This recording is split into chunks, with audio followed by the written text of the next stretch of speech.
لە هەرجێکم بینەرانی گەلی کوردستان سڵامەتان لێبێ خۆشحاڵمە ئێوارەیەش گەرماوگەرمتان پێشکەش دەکەم. ساڵێک بەسەر خۆپیشاندانەکانی عراقدا تێدەپەڕێت. ئەو خۆپیشاندانانەی باهۆیەوە نزیکەی 600 کەس کوژرا و زیاتر لە 30,000 کەس بریندار بوو. ئەمە سەرەڕای ئەوەی کە سەدان کەسی دیکەش دەستگیر کران. دوای ساڵێک لەو خۆپیشاندانانە ئایا خۆپیشاندەران ئامانجەکانی خۆیان پێکا بەدەستیان هێنا یاننا؟ مستەفا کازمی کە بووە سەرۆکوەزیرانی عراق لە دوای دەستدەکارکێشانەوەی کابینی حکوومەتەکەی عادل عەبدولمەهدی کۆمەڵێ بەڵێنی بە عێراقیەکان و بە دیاریکرایش بە خۆپیشاندەراندا تا چەند توانیوێتی ئەو بەڵێنانە جێبەجێ بکە. ئەمڕۆ کە یاخود ئێستا کە ساڵیادی خۆپیشاندانەکانی ئۆکتۆبەری 2019 جارێکی دیکە خۆپیشاندەران هاتوونەتەوە سەر شەقامەکانی عراق و ئەوان پێیان وایە هیچ گۆڕانکاریەک ڕووی نەداوە کە خواستی گشتی و یاخود خواستی ئەوانی تێدا بوو بێت. لە گەرماوگەرمیم ئێوارێدا گفتوگۆ دەکەین لەسەر عێراق لە دوای ساڵێک لە خۆپیشاندانەکان. لە ستۆدیۆ بەڕێز سەلاح شێخ شەرەف وەکو چاودێری سیاسی لەگەڵماندایە، هەروەها لە هەولێری شەو بەڕێز چاپوک سید عومەر بە هەمان شێوە وەکو چاودێری سیاسی لەگەڵماندایە. بەخێر بێن بۆ گەرماوگەرم. بەڕێز سەلاح لای جەنابتەوە دەست پێ دەکەم. دوای ساڵێک لە خۆپیشاندانەکان خۆپیشاندەران ئامانجی خۆیان بەدەست هێناوە؟ وەڵام من دەمەوێت پێشەوەی کاگەر مەجال هەبێ سەبەبی ئەو خۆپیشاندانەیان ئەم حرەکەیە ئەم سەورەیەکی ناولێدنەی هەندێک بە کورتی باش بکەین ئەو جا بینە سەر ئەوەی بزانین چەند هین بووە. من بەڕێی من ئەم خۆپیشاندان وشتە لە ئەنجامی ئەو گەندەڵی و فەساد و خراپە ئیداریەی کە لە مانتیقەکەیاندا هەبوو و مەسەلەن لە جنوبی عێراق ئەبینی ڕۆژی 4 ملیۆن بەرمیل نەوت هەبووە کەسی خەڵک ئاوی شیرین نێبیخوا وەزیفە نییە کار نییە گەنجتەعین نابێ. ئەمە بە تەبیعیە دیارە خەڵک لێی بێزارە بێ و خەڵک لێ هین دەبێ. دوو بەڕاستی ململانەی ئێران و ئەمریکا توند بوو لەو هینەدا. ئێران خۆی بە هین ئەزانە لە عێراقە بەعتیباری دۆستی عێراقە و شیعە مەزهەبیەکان لێرە لە حاکمنەوەمانە و ئەمریکاش خۆی بەم ڕزگارکەری عێراق و چەند هەزار کەسی خۆی بەکوژ داوە. ئەم سراعەت لەم دوایە بە تایبەتی لە هینی پرزیدەنت ترامپە تند بوو لە بینیاندا. ئەمە بۆتە سەبەبێکە بۆ دروستکردنی ئەمە جگە لەوەی ئەمە ئەرزیەتێکی هەیە لە عێراقا کە خلافاتی مەزهەبی هەیە، خلافاتی عەرقی هەیە لە بینی کورد و عەرەب لە بینی شیعە و سوننەدا و ئەوەی قوڕەکەی خەستر کرد ئەوە بوو کە ئەو حرەکەی داعش و ئەوە کە هات و جێشی عێراقی وحداتەکانی جێشی عێراقی لە مووسڵ و لە سەلاحەدین و لە شوێ و شوێ منتیقەکەیان بەجێ هێشت و تەسلیمی داعشیان کرد. هەموو چەک و چۆڵ و تفاق و دەبابە و شتەکانیان تەسلیمی ئەوان کرد.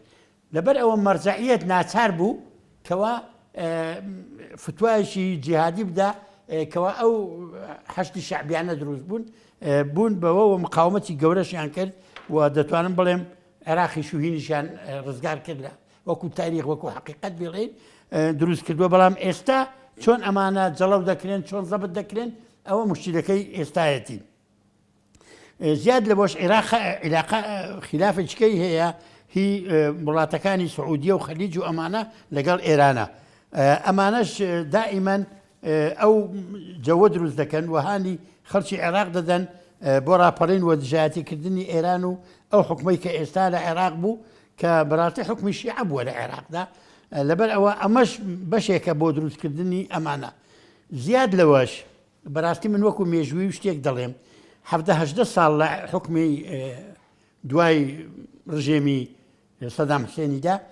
تەبەقەیەک هاتوون لە عێراقا هەر ئەمانە حاکم بوون، هەر ئەمانە وەزیر بوون. ئەم چەند حیزب بەڕێک دەکەوتن و کورد و شیعە و سوننە و چەند کەسێک بوون. بەڵام ئێستا دنیا سورعەتی خەڵک پێگەیشتنیش هەیە. گەنج و خەڵکی خوێندەوار و خەڵکی سیاسی و خەڵکەشی زۆر پێیا بووە تموحی هەیە. ئەو تموحات تحقیق نەبووە. ئەمە بە وەکو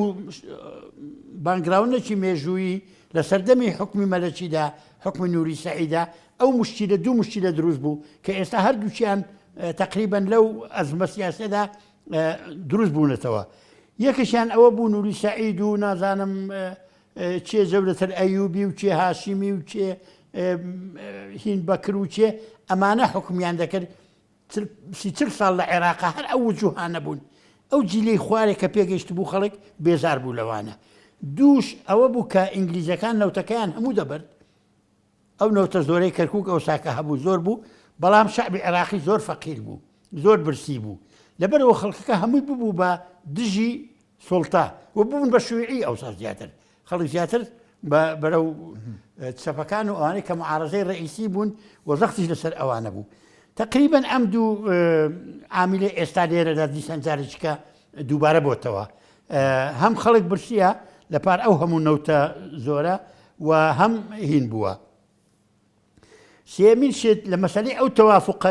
شتەی کە ڕێکەوتمون لەسەری دیموکراتیەتی تەوافقی بە تەبیعی نەڕۆیشتووە ئەو تەوافقیە هەست کەسە حەقی خۆی وەربگرێ لە پێشەوە سونەکان ناڕازی بوون هەر ئایان کرد سەورەیان کرد لە فەلوجەچیان کرد بەگشت ئەمریکادا چوون خەڵکیان لێ کوژرا خەڵکیان کوشت دوای ئەوە ئێستا شیعەکان ویستیان ئەمریکیەکان دەرکەن و دەسەڵاتەکەی خۆیان هین نەکردووە ئەم قووەتەی هێزە چەکدارم کە دروستیان کردووە کە هی خۆیانە و شێوەیەکە لە سوپای پاسداران و ئێرانیش تەژیعیان دەکا ئەمانە دروست بوون وە کوردیش لێرەدا هەرچەندە ناسمە ئەو مۆقیفە بەڵام دوای ریفراندۆ مشتیوە کە جێشی عێراقییان هەشت هات کوردستانیان گرتەوە ئەمەش نەوعێک تێکدانە لە وەسعی ئەو تەوافقەی کە ئێمە هەمان بوو حکومەکەمان لەسەریدا بەڕێز سەلاح ئەمانە گێڕانەوەی ئەم مێژووە لە ناو خۆپیشاندەرانە لە دوای ساڵی لە خۆپیشاندانەکان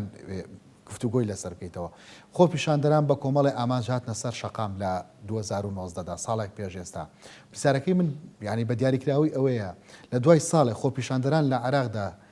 ئامانجەکانی خۆیان بەدەستێناوە هەنگاوێک چوونەتە پێش کە بەڕاستی هەتا حدێک ئەو حاکمە سیاسیانەی کە باسمان کردن کە 17 ساڵە لەسەرهێنن کورسیەکەی ئەوانیان لە قاندووە بەڵام پێیان لا نەچوون لەبەر دوو سەبەبی یەکەم ئەوەیە کە ئەو هێزی چەکدارەی کە دروست کراوە زۆر بە زەحمەتە دەتوانن سەیتەرەی لەسەر بکەن دووش لە پەرلەمان لەو حیزبانە پێکهاتووە ئەوانەی کە هینیان هەیە لەبەرەوەی زوربەی قەرارەکان لەوێدا مشکلەی بۆ دروست دەکەن نایەڵن بڕوە لەبەرەوە باش نەڕۆیشتووە بەڵام بە هەر حاڵ پیاوێک هاتووە و ئەمریکاش مبادرەی کردووە مبارەکباتی لێ کردووە کە مستەفا کازمیە ئەو کابرایە دەیەوێت سیاستەشی نوێ بێنێ لە عێراقا و ئینفتاحی کردووە لەسەر ئەمریکا و غەرب و لەگەڵ سعودی و ئەمانەت تەفاهومێکی دروست کردووە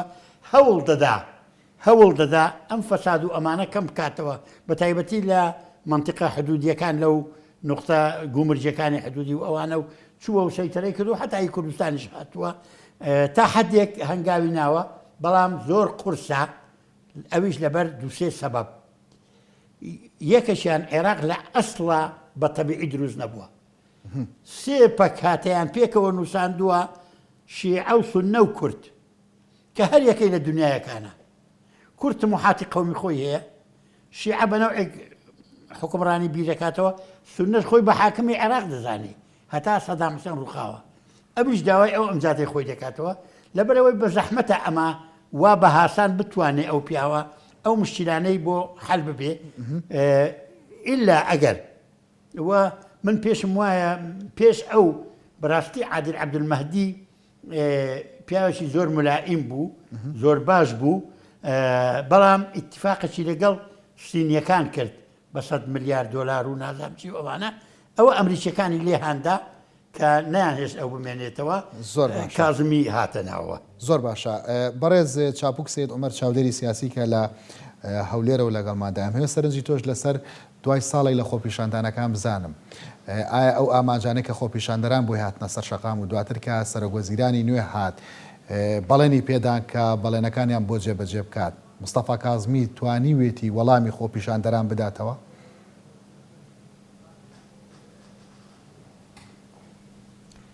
وەک کاک شێخ سەلاح باسی کرد دوو سەرەیە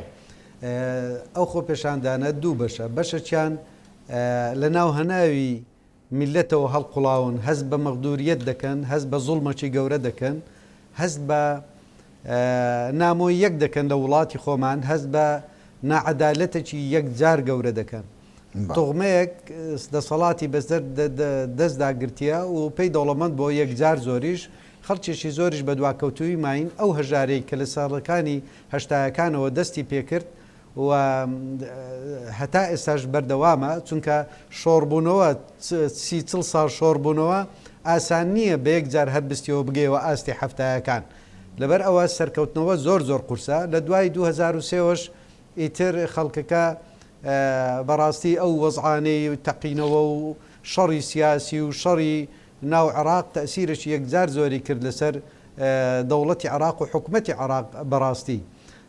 ئەوە بەشەشیانە ئەو مەزلومیەتە بەشەکە کە دەنجی ڕاستەقینەی خەڵکەکەیە هاتە سەرجادا بەشی دووەمیان خەڵکێک تێکەڵاویان بووە ئەجندای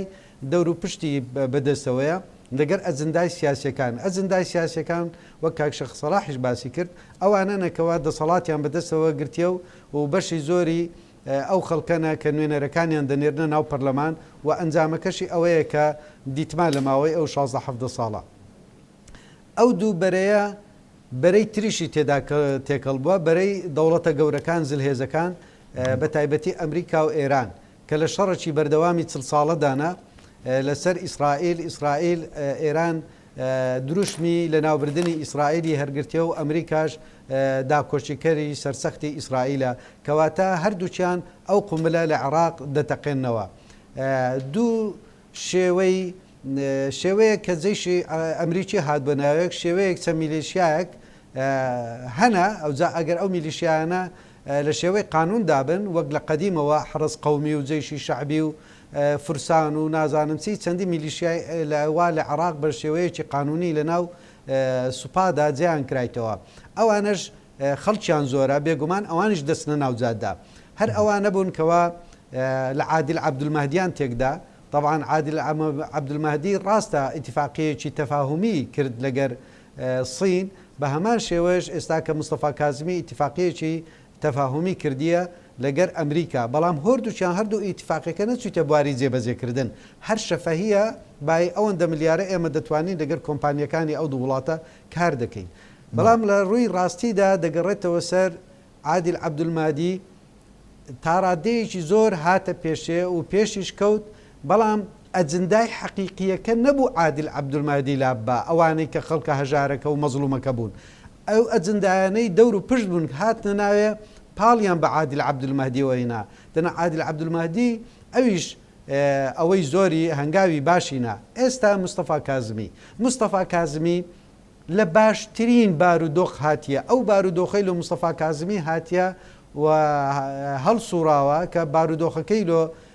سازایە لە هیچ سەرۆک وەزیرانێک نەسەزایە بۆ لەبەر ئەوەی چەند ڕەشەحەک پێش مستەفا کازمی دانرا سەر نەکەوتن هەموو کتلە شیعیەکان و سونیەکانیش ناچارن بە مستەفا کازمی ڕازی بن مستەفا کازمیش 1 ساڵی لە بەردەستە ئەو ساڵە گەورەترین وەختە و زێڕینترین وەختە بۆ مستەفا کازمی کە ئیستیقلالی بکات تا ڕۆژی ئینتیخابات چونکە من دڵنیام دوای ئینتیخابات مستەفا کازمی عادەتەن نۆمانجی دەوێت هەتاوەکو ئەو حکوومەتە لەدایک دەبی لە بەغدا و لە کوردستانی شەروا بووە ئێستا کە ئەگەر بێت و بتانی داواکاری سەرەکی خەڵکە ڕاستەقینە مەزلومەکەی سەرجاددا چەند هەنگاوێکی تر بستە پێش و هاوکاریان بکاتن ئەوە زۆر شتێکی باش دەبی چونکە هەم هاوکار دەبی بۆ خۆی کە جارێکی تر هەڵبژێردرێتەوە دووەم وەک کاک شەخ سەلاحیش باس کرد ئەو جێپێلەقکردنەی کە شەقامی عێراق بە سیاسەکانی لەق کرد ئەو ڕۆکە بۆ مستەفا کازمی ڕەخساوە بوارێکی باشی بۆ هەڵکەوتیە بەڵام بەرز چاپوو ئەم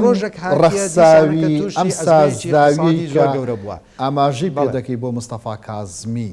توانیوێتی بەرهەمەکەی بچێتەوە بۆ هاوڵاتیانی عێراقی یاخود ئەوەی وەکو بانگەشەیەکی هەڵبژاردن بە خۆی بەکاری هێنێتەوە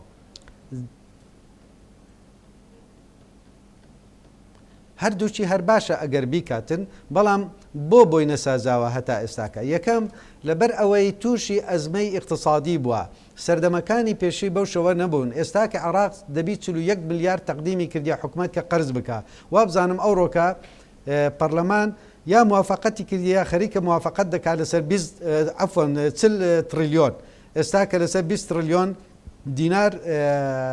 موافقەت دەکاتن ئەگەر زوو بتانی استقلالی ئەوەی بکە لە ماوەی 6 مانگ بۆ دەڵێم 6 مانگ زۆر گرینگە ئەو 6 مانگە لەبەر ئەوەی وەرزی گەرما دانایە کە وەرزی گەرما داهات لە عێراق تووشی شەلەلێکی گەورە دەبی بە تایبەت ناوەندڕاست و جنوبەکەی ئەگەر بەبیرت بێ 3 ساڵ پێش ئێستا ئاوی خواردنەوە نەبوو و جگە لەوەش دەریاکان زۆر ڕووبارەکان زۆر پیس بوو بە ملیۆنەها ماسی مردن لەبەر ئەوە بەڵام سعودیش ئێرانیش کە قەتعی کارەبایان کردبوو هەندەی دی ئەزمەیەکی گەورەتر بوو دەبی مستەفا کازمی کێشەی ئاو کارەبا بە دەرەجە یەک چارەسەر بکاتن دوایی کێشەی ئابووری و معاشات ئەو سێ زۆر میمە چارەم دەبی بە فعلی هەلی کارکردن بۆ خەڵکی ئەو ناوچانە دابین بکاتن پێنجەم کە بەنسبەت مەخاڵی یەکەمە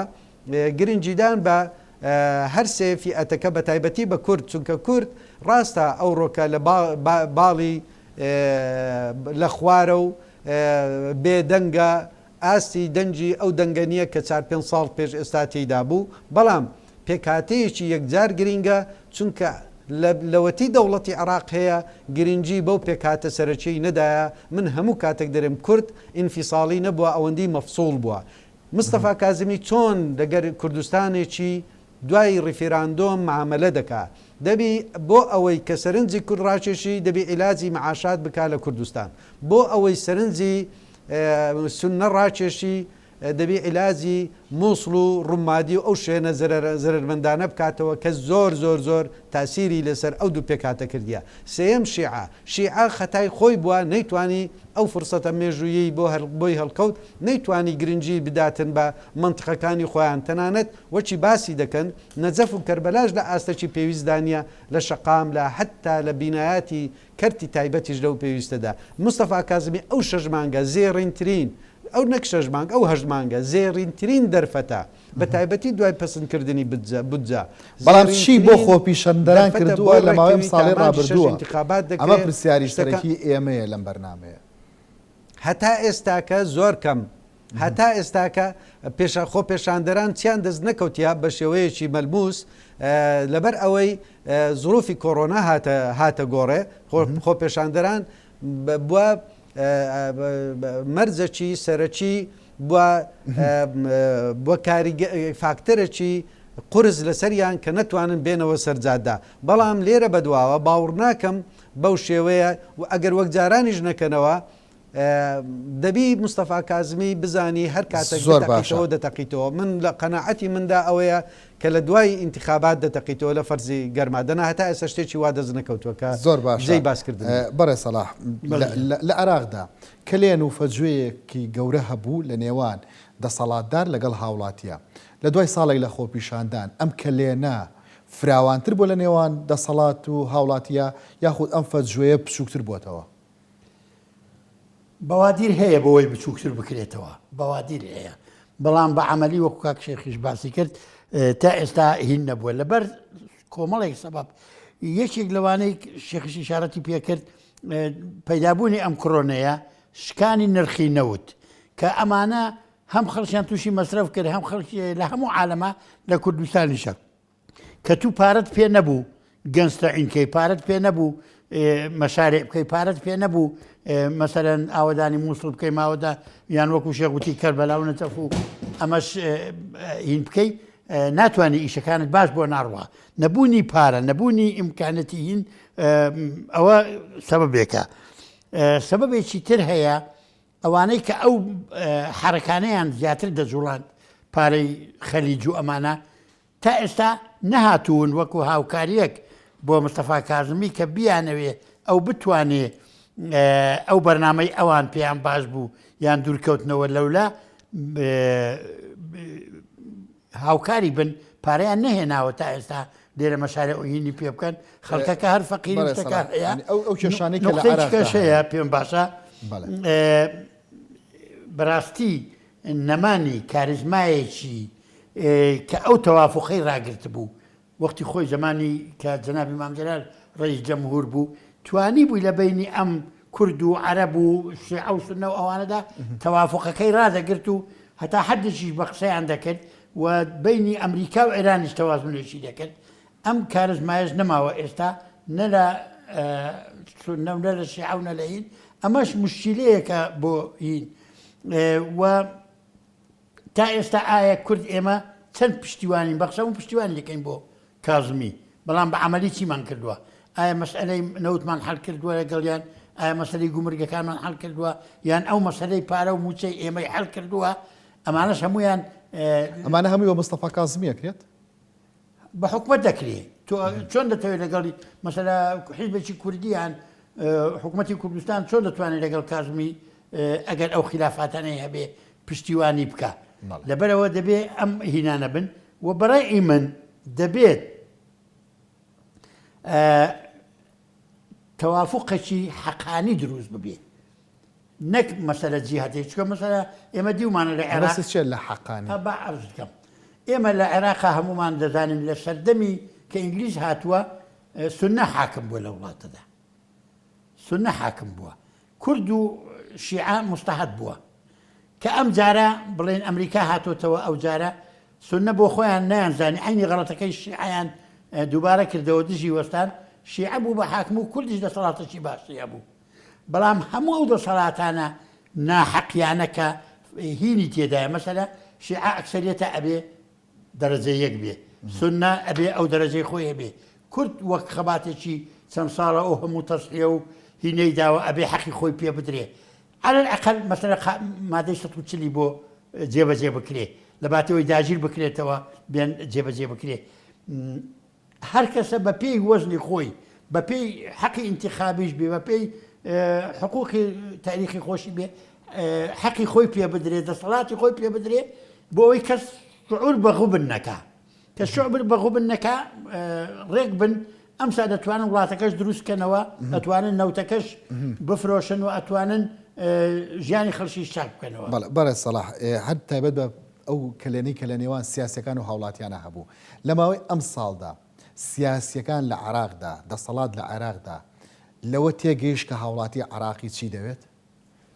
بەڵێ تێگەیشتون بەڵام مەسلحەتی چەندە لەگەڵی بیانە ئەجینا هەموو کەس من و تۆش لێرەوە دەزانین شارێ عێراقی ناڕازیە تووڕێیە خۆی بەخۆش دەدا شەڕ دەکا مزاحرە دەکا نازانم چی دەسووتێنێ ئەی خۆ قابلە تێنەگەندەوەی بەڵام ئایا مەسلحەتی سیاسیەکان دەسەڵاتەکەی خۆیان وا بە هاسان بەجێ دێڵن بۆ ئەوان کە لە پەرلەمانە ئەکسەریەتن قەرارێک لێ دەتوانن پەچی بخەن و دەسەڵاتیان بەدەستەوەی تا حدەکی زۆر خۆشەرنی کازمی هینە و کازمی خۆشی شیعەیە بەڵام لەسەرەوە هینە بەڵام ئەدی جێیش و قیاداتی جێیش و میلەت خۆشگوزەران بێت مەترسی چیە بۆ سیاسیەکان لە عێراقدا بەعکسەوە خۆشگوزەرانی میلەت بە قووەتکردنی پێگەی سیاسیەکانە بەڵام ئەدی ئەگەرە تۆ حەزت لێبێ خۆت دەوڵەمەند بی یان حیزبەکەی خۆت بەخێوکەی یان فلان مێلیشیات گومرجی هەبێ و خەڵکەکەی خۆی پێ بەخێوکە ئەوە لەوێدا تەعاروز دەکا لەنا ئەگەر لە واقع لێک دەیتەوە هەتا میلەت وەزعی باش بێ خەڵک لە حکومەتەکەی ڕازی دەبێ و مەشاکل کەم دەبێتەوە زۆر باشە بەرز چاپوک لە قسەکانی پێشوت ئاماژت بەوە کرد کە لە عێراقدا هەندێک بەرە هەندێک لایەن هەن کە کاریگەریان لەسەر پرۆسی سیاسی لە عێراقدا هەیە لە دوای ساڵی لە خۆپیشاندانەکان ئەم بەرە و لایەنانە پێگەیان لە عێراقدا تۆغ بۆتەوە یاخود کاڵ بۆتەوە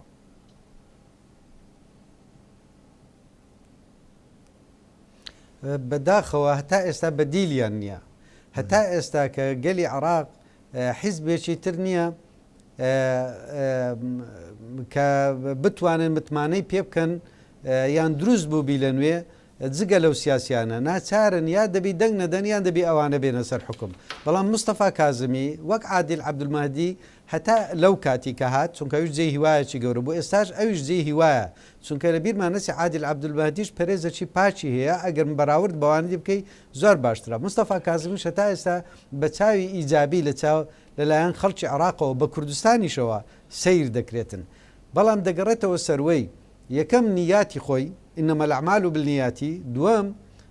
چەند لەلایەن سیاسەکانی تر پشتگیری دەکرێتن ئەمن لەو باوەڕی دانیمە هەندێک لەو سیاسیانەی عێراق وە کاک شێخ سەلاح باسی کرد کە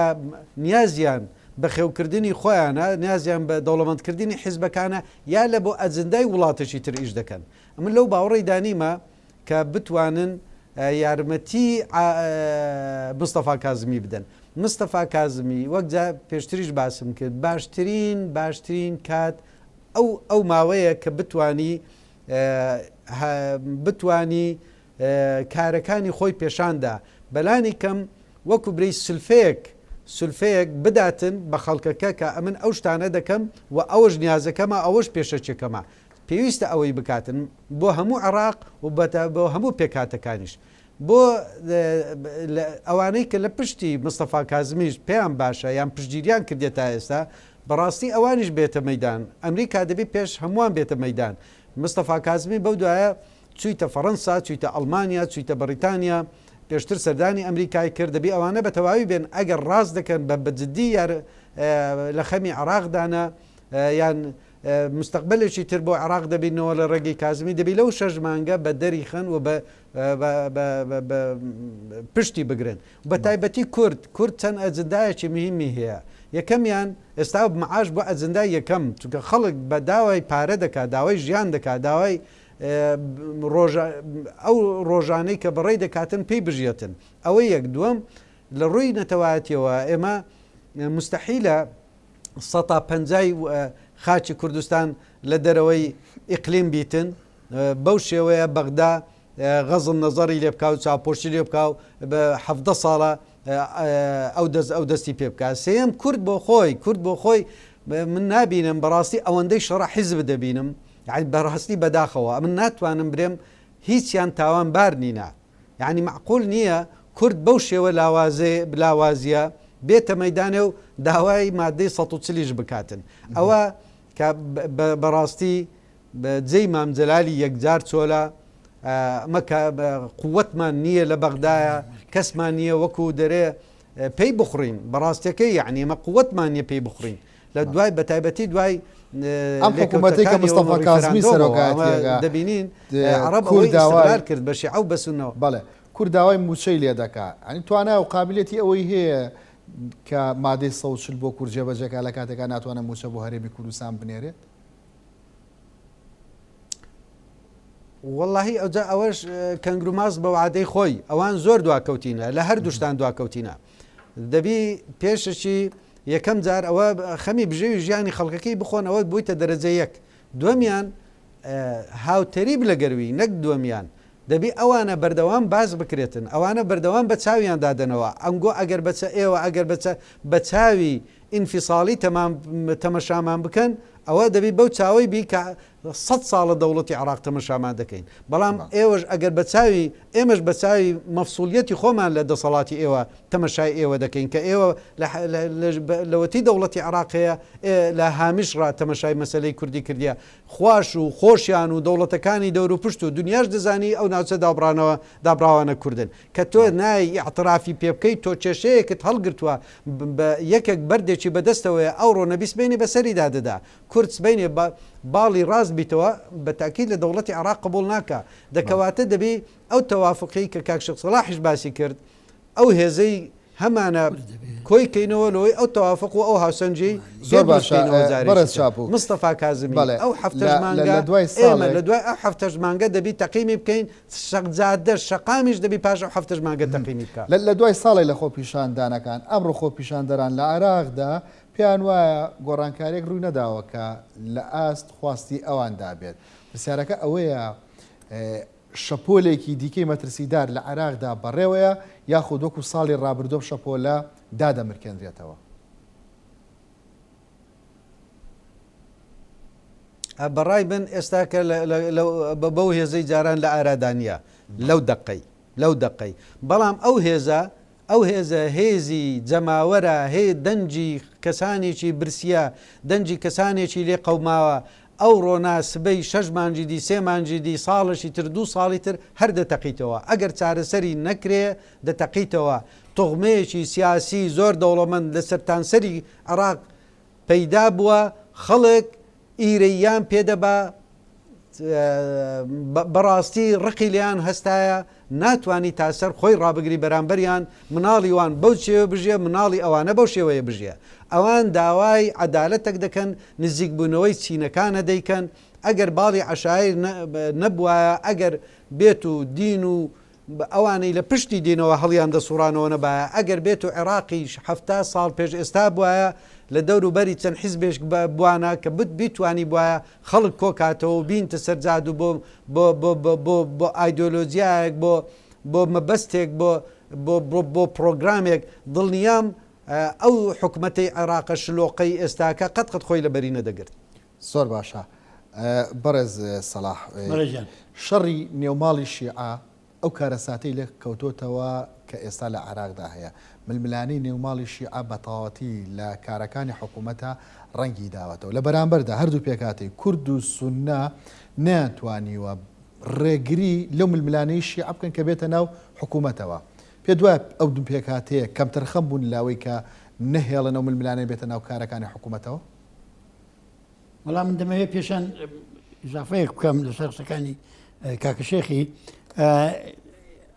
ئەو ئینتیفازەیە ڕاستە ئینتیفازەیەکی شعبیە پشتیوانیشی لە چەند لایەکەوە هەیە بەڵام تا ئێستا تەعبیە نەبووە لە حیزبێک و تەنزیمێک و جەبهەیەکدا یعنی قیادەیەکی هەبێ ئەو حکوومەتە یان ئەو قیادەی کە نییە کارێکی باشە یا خراپە بۆ خۆیان خراپە بۆ ئینتیفازەکە چونکە چ دەوڵەت چ دنیا و مەراکزی قیوایتر کە تەسیران هەیە لە عێراقا لەگەڵ چێ قسە بکەن چێ بدوێنن ئێستا ئەوان هەرهانیان دەدەن بڕۆن ئەوانەی کە دژی عێراقن هەردهانیان دەدەن بۆ شەڕ و وەراو ئەوانەی کە دۆستیشیانن هەردیانەوێت سادیان بکەنەوە بەڵام لەگەڵ چێ قسە دەکەی تا ئێستا کەم دەرکەوتوە قیاداتی هینیاندا دوو بەڕاستی ئەم مۆزوعێکی کەشی پێوە دیارە بەڕێی من یعنی نازانم دەرچوونی انتخاباتی ئەمریکی ترامپ دەردەچێ یان بایدن دەرەچێ ئەگەر بایدن دەرچێ وا ئشارەتەکان وا دەچن لەگەڵ ئێرانە شتەکە سارد بێتەوە ئەگەر ترامپ دەرچێ ڕەنگە تونتر ببێ لەبەر ئەوە لەو بینەشدا ئەمەش تەسی دەکاتە سەر وەزعی ناوخۆی عێراقا و شتێکی تریش هەیە لەوانە لە هەمووی گەورەتر ئێستا مەرکەزی قیوا لە عالەمدا لە گۆڕان و گۆڕانکاریدایە یعنی ئەوە نییە جارە لەگوت ئەمریکا و ڕووس ئەم دووەت دەدی ئێستا لەولاوە سین بۆتە بەعبەعێکی گەورە لەولاوە ئێران شتە لەولاوە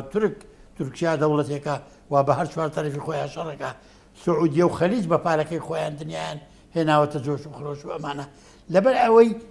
یعنی مەوزوعێکە زۆر ئالۆزە زۆر سەریشی تێدایە هەموو ئەمانی کە باسمان کردن ئەم مەرکەزانە لەوێدا جیان هەیە ئەوەی کە دەڵێ کورد و سونە چۆن فەرمووت سوالەکەت کورد و سونە ینی هۆکار نەبوون بۆی کە کێشەکانی ناوماڵی شیعە تەشە نەبکات و بێتە ناو حکوومەتە و عێراق بەم دۆخە بگێنێ وەڵا بە تەبیعەت کورد و سونە نەوع شراعیان هەبووە لەگەڵ دەوڵەتەکەدا لەگەڵ حکوومەتەکە حکوومەتی شیعە بووە بەڵام ناوەڵام بەڕێی من ئەوەش تەسیری خۆی هەیە ینی خۆ پێشمان خۆشە زۆر ڕێک نەبن وەنیا بەڵام یەک شتیان هەیە بەڕاستی ئەو تەماحە شەخصیانە ئەو گەندەڵکاریانە و ئەو پچر هەرکەسە بۆ خۆی بەرێ ئەمە وای لێ کردو ئەو ینی نازانم دزی بە ملیارم نەبیست و ملیارە دۆلار دەدرێ یعنی ئەمەی لەو عێراقە کراوە ئەوە وای کردووە مەسەلە دوو حیزبی شیعەکە مەسەبیان زۆر لێک نزیکن ڕەنگە قیادەکانیش وعدی خۆی لە یەک بەرە بووبن و ئەمانە بەڵام ئێستا لەسەر پارەکە عادزن لەسەر یەکدا هینن سەبەبی یەکەم ئەم گەندەڵی و پارە خواردن و ئەم پارەی نەوتەیە اینجا ئیشیشیان لەسەر دەکرێت چ لە خەلیجەوە چ لە ئەمریکاوە ئیشیان لەسەر دەکرێت و بە تەبیعی سونە و کوردیش حەز ناکە ئەولایتر وا بە قووەت بێکە بێمنەت بێ لێیاندا ئەم گەندەڵی کە ئاماژی پێ دەکەێت بە ملیار دۆلار زیینە لە عێراقدا وەکو خۆت ئاماژت پێکە بابەتێک نییە پەیوەندی هەبێ بە هاتنی کۆڕۆنا و دابەزینی نرخینەوتەوە کە ئێستا عێراق بیان و هێنێتەوە کە ناتوانێت عێراقی پێ باوەڕێەوە هی سەردەمی پێش ئێستاە ئەنی بۆچی ئەو کاتە چارەسەری ئەمە نەکراوە تەشەنی سندۆ بۆ ئێستا ئەنی بۆچی ئەبێ کۆڕۆنا بکرێتە پاسا و بۆی کە نەتوانرێ وڵات بەڕێوە بەرن وەڵا هەموو کەسێک کەشتێکی خراپە دەکا حەز دەکا پاساوەکی بۆ بدۆزێتەوە ئێستا دەڵێ مەسەلە کڕۆنەیە و نەوت شکاوە وەنیا بەڵام ئەو هەموو پارەی کە دزراوە و براوە ئەی بۆ ئەو 15 ساڵەیە ئەو هەموو پارەیە هەبوو بۆ ئەوەندە مەشارع نەکرا بۆ ئەوەندە مەسانع نەکرا بۆ ئەوەندە وڵات ئاوەدان نەکراوە بۆ ئەوەندە شەمەندەفەر و مەتار و نازانم چی نەکرا کە ئەمڕۆ ئەوەندە ئیشمان بەوە نەبێ هەر ڕۆژێنەوتەکە $2 بێتە خوارێ ئێمە نەتوانین معاشەکە بدەین سەبەبەکە لەوێەوە دەست پێ دەکات ڕاستە ئەمانش ئێستا سەبەبی ئانینە بۆ دروستبوونی وەزعەکانیدا و من جارێکی کەس دەڵێم ئەگەر بیانەوێ عێراقیەک بێ و ئەجینا چکە عێراق لە ئەسڵا بەغەڵە دروست بووە ئەسڵا ئینگلیز هێنای ویلایەتی موسڵی کوردستانی بە عێراقەوە هین کرد شیعە و سونە و هین بوون شیعەکان غەڵەتێکیان کرد دژی ئینگلیزەکان بوون سونەکان بوون بە حاکم ئێمەش حەقە گەورەکەیان نەداینێ کە حکومەتی شێخ مەحموود و ئەمانە هینمان کرد بوو لەبەرەوە ئەم هەڵە مێژوویە چۆن ڕێگەکرێتەوە ئەمە ئیلا بە تەوافقێکی وەکوتم حەقانی یعنی ئێمە مەسەلەن ئەگەر پێنجێکی عێراق بین ئەبێ مەسەلە لە 25 وەزیرا 5 وەزیرمان هەبێ ئەبێ مەسەلە لە سێ حکومە سێ ڕیاسەتەکە ئێستا هەمانە دانەیەکمان هەبێ ئەبێ لە میزانیە عێراقا بەقەت ئەو پێنجێکە حەقمان هەبێ ئەگەر خۆمان ئیشی خۆمان چاکەین بەوە وەسونەش وڵاتەکەی وێرانە کاولە زیاد لەوەی سونە هەر پێی وایە ئەوە حەقی ئەوە لێ جاژر کراوە یعنی تا ئێستا بەڕاستی لەو عەقلێتە نەهاتوونەتە خوارەوە و ئەوەندەش پەرپوتن چونکە لە سەردەمی حکمڕانی پێشودا لە سونەدا بەس ئەوانە قیادە و دەسەڵاتیانە بوو کە لەگەڵ حکومەکە بوو ڕۆیشتن ئێستا زەعیمێکی وایە نییە حیزبێکی وایە نییە کە بتوانێت قیادەیان بکەنەوە مەرحەلەیەدا ئەبێ هەوڵ بدرێ وەکو دەڵێ بە وجدانەوە وشەکە چا بکرێ ئەم منتیقانە ئاوەدان بکرێتەوە و حسەی خۆیان هەبێ لە هینی عێراقا بەوە دەتوانین پێکەوە بین لەنا وەکو عەرەب دەڵێ عاجلن لەم ئاجلن ئەم عێراقە تەفلیش دەبێت زۆر باشە بەڕێز چاپوو یانی خۆ پیشاندانەکان کە یەکەم جار دەستی پێکرد لە عێراقدا کۆمەڵێ ئامانج و داواکاریان هەبوو یەک لەوانە ڕوبەڕووبوونەوەی گەندەڵی دامەزراندن پێشەشکردنی خزمەت گوزاریەکان دواتر هەندێک ئەجێندای حیزبی و سیاسی تێکەوت لەوانە ئەنجامدانی هەڵبژاردننی پێشوەختە گۆڕانکاری لە سیستمی حکومڕانی لە عێراق تەنانەت گۆڕانکاری هەموارکردنەوەی دەستوریشی بە شوێن خۆی داهێنا پرسیارەکە ئەوەیە ئەم گۆڕانکاری کە لە داواکاری خۆپیشاندەرانە دروست کرا ئەو ئەجەندای داخل بە داواکاری سەرەکی خۆپیشاندەران کرا کاریگەری هەبووە لەوەی کە نەتوانرێت هیچ بۆ خۆپیشاندەران بکرێت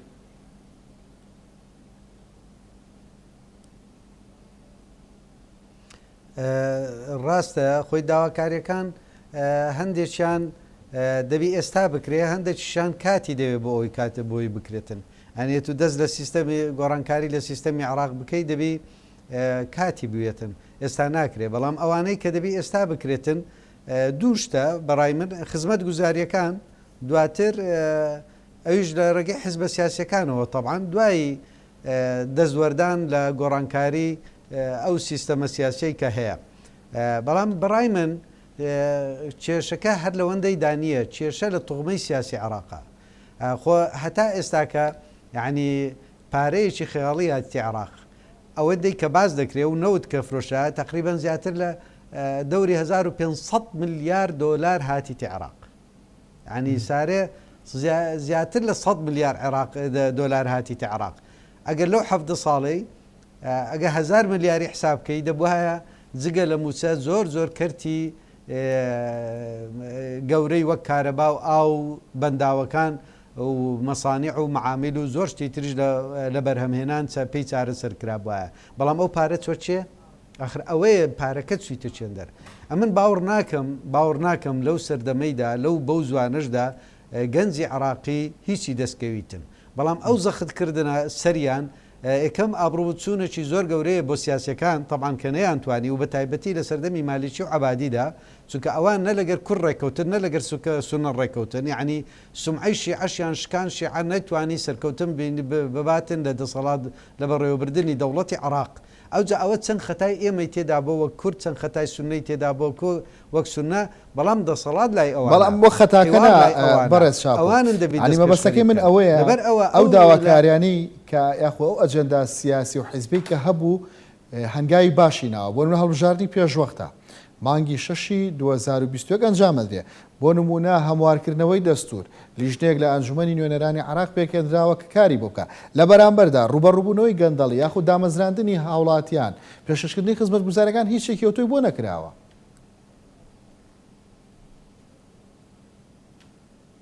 ئەمش ئەوم بەبستا خۆ هەموو ئەو شتانە لە پێناو چ دەکرێتن لە پێناو خزمەت گوزاری خێراییەکانە وایە نه ئەمنی شەر ئەوەی دەرێم هەتا ئێستا هاوڵاتی هیچی دەست نەکەوتیە تەنها ئەوە نەبی ئەو شتانە هاتی ئەو ئالیەتانە هاتی نەگۆڕێ کە بکرێتن ئایا دەرئەنجامی وە ئەگەر بێت و شتەکی باشکرا ئێمەش دەرێن دەستکەوتەکان بەدی هات بەڵام ئەگەر نەکرا ئەوە شتێکی ترا دووەم گۆڕانکاری لە دەستور گۆڕانکاری کام گۆڕانکاری بە باشیان بەخراپ ئەگەر ئەوان دەست لە مادەی 140 بدەن لە بەروی ببینن کورد بە و نوعەیە هەوای عنی ئەمە کارێکی خراپمان کرد نەکارێکی باشمان کرد ئەوانە هەمووی جارێک دەگەڕێتەوە سەرنیەتی سیاسیەکان هەتا ئێستا ئەو توغمە سیاسیە بەدفەڕەی برین کە هەبووە لە عێراق هەر ئەوانن هەتا ئێستا حکوم دەکەن خۆ بەدیلێکی تریان نەهاتیە ئەو وەک کاک شێخ سەلاحیش باسی کرد ئەو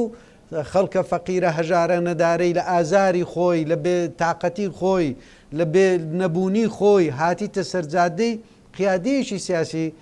قیادەی نەکردینە ینی ئەوانە زۆر باشە خامەکە بەگشتی خامەکە کەرەستەکە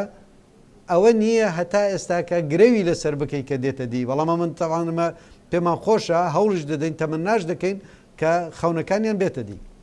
بەڕێز چاپوک سید عومەر چاودێری سیاسی سوپاس کە لە هەولێرە لەگەڵماندا بووی هەروەها بەڕێز سەلاح شێخ شەرەف چاودێری سیاسی سواز بۆ تۆش خواتان لەگەڵ.